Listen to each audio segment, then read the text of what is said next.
Hello everyone, welcome back to my channel Vinila Munaganuri. అందరూ ఎలా ఉన్నారండి? బాగున్నారా? సో ఇవాల్టి వీడియో వచ్చేసి దేవీ నవరాత్రుల్లో మేము మా స్ట్రీట్లో ఉండేవాళ్ళు ఒకరోజు అమ్మవారికి పూజ చేయించుకుంటాం అన్నమాట. సో ఆ పూజ విశేషాలు ఏంటి, ఆ రోజు మాకు ఎలా గడిచింది అనేది ఈరోజు వీడియోలో చూసేయండి. ముందుగా అయితే సుమన దేవుడికి బొట్లు పెట్టేస్తుంది పటాలు గడిగేసి. సో నాకు ఆ రోజు చాలా ఎక్కువ పని ఉంది, కనీసం కూర్చోడానికి కూడా ఓపిక లేదు, అంత వర్క్ ఉంది. అందుకని నాకైతే హెల్ప్ చేస్తుంది. తర్వాత నందన అయితే నేను తినలేదని చెప్పేసి నా కోసం దోశలు పోసిస్తుంది. సో నాకైతే చాలా చాలా హ్యాపీ, నా పరిస్థితిని అర్థం చేసుకొని హెల్ప్ చేస్తున్నందుకు. ఇంకా వంట అయితే గబగబా ఫినిష్ చేసి మా అమ్మమ్మకైతే వంట పక్కన పెట్టేసి నేనైతే పిల్లల్ని అయితే రెడీ చేస్తున్నాను. ఈ మధ్య కొంచెం కొత్త కొత్త రకాలైతే జడలైతే నేర్చుకొని పిల్లలకి వేస్తున్నాను. అంటే పిల్లలు చాలా హ్యాపీగా ఫీల్ అవుతారు కదా, రెగ్యులర్గా ఒకటే మోడల్ జడ అంటే ఏడుస్తూ ఉంటారనమాట. అందుకని నేర్చుకొని వేస్తున్నా. పిల్లలైతే చక్కగా రెడీ అయిపోయి పూజ కూడా చేసేస్తున్నారు.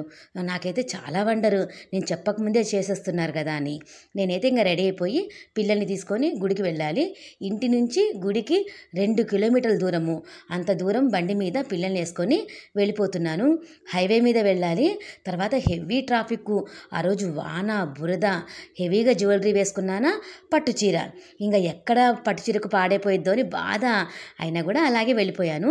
ఇంకా షాప్ దగ్గరికి అయితే వచ్చి మా షాప్ దగ్గర ఉండే మా స్ట్రీట్ వాళ్ళందరితో కలిసి నేనైతే గుడికైతే వెళ్ళిపోయాను. మా స్ట్రీట్లో ఉండే ఎవ్వరు కూడా ఈరోజు పూజను మాత్రం మిస్ అవ్వనే అవ్వరు, అంత ఖచ్చితంగా వెళ్తారనమాట.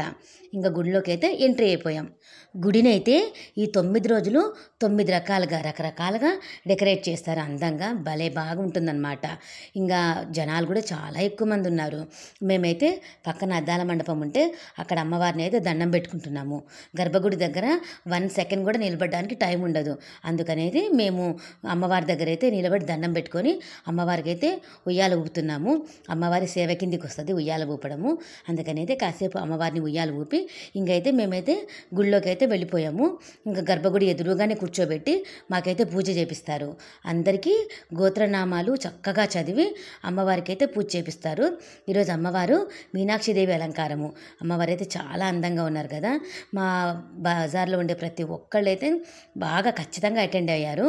సో చక్కగా అయితే పూజ అయితే జరిగిపోయింది. ఇంకా అమ్మవారికి అయితే పంచహారతులు ఇస్తారు. ఆ హారతులు చూడ్డానికి చాలా చాలా బాగుంటాయి. హారతులన్నీ చూడడానికి 2 కళ్ళు సరిపోవు. ఇంకా తర్వాత మంత్రపుష్పం చెప్తున్నారు. ప్రతి ఒక్కళ్ళకు పువ్వులు ఇచ్చి మంత్రం చెప్పిన తర్వాత అవి అమ్మవారి పాదాల దగ్గర లాస్ట్లో పెట్టేస్తామన్నమాట. ఇంకా సాయంత్రం అయితే సుమనాకి, నందనాకి అమ్మవారి వేషాలు అయితే వేపించాము.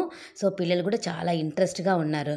తర్వాత బతుకమ్మనైతే పేర్పించి ఆ బతుకమ్మకు దండం పెట్టుకున్న తర్వాత పిల్లలైతే దాని చుట్టూ తిరుగుతూ, బతుకమ్మ చుట్టూ తిరుగుతూ దాండియా వేస్తారు, బతుకమ్మ ఆడతారు.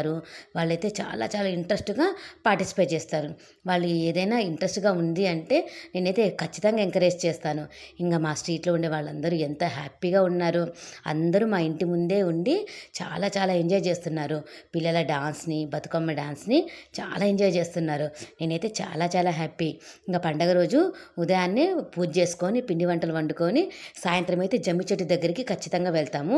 జమ్మి దగ్గర వెళ్ళి దర్శనం అయితే చేసుకొని ఇంకా పక్కన భరతనాట్యం వేస్తుంటే చూస్తున్నాము. పిల్లలైతే ఎంతసేపు చూసారో భరతనాట్యము. ఇంకా తర్వాత దసరా పండగ అయిపోయిన తర్వాత అమ్మవారివి చీరలు, తర్వాత లడ్డు వేలం పాట వేస్తారు. ఈ సంవత్సరం మా వారు నా కోసం ఈ శారీని అయితే గిఫ్ట్గా గెలుచుకున్నారనమాట వేలం పాటలో.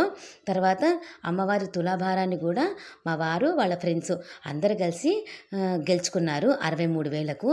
సో చాలా హ్యాపీ. లోకల్ న్యూస్లో కూడా వేశారు ఆ న్యూస్ అయితే. సో ఇదేనండి ఇవాల్టి వీడియో. వీడియో నచ్చితే please like, share, subscribe to Vinila Munaganuri. Thank you.